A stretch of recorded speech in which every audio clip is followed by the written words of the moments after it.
Много обичах рейс 150. Целият ми живот мина на практика в него.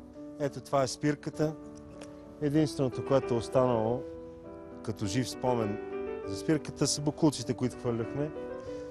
В рейса, например, там се запознах с първата си единствена любов. Аз тогава бях на 14 години, момичето беше на 50 и аз се влюбих в нея, защото тя държеше билета си до гърдите си, а те бяха голями, и ми каза: момченце, ще ми продупчиш ли билет?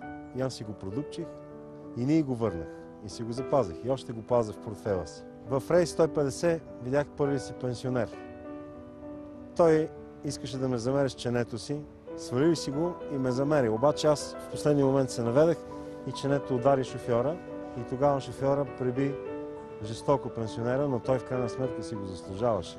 В рейс 150 виждахме цивилизацията. Това беше двигателя, който бучеше, вратите, които автоматично се отваряха. Сега си спомням, че веднъж не се отвориха и така един сезон, мисля, че беше зима, останахме в рейса и там живяхме. И се греехме до карбуратора, там ни беше топличко и така израснахме. И станахме някакси по-истински. Това е, което мога да кажа за рейс 150.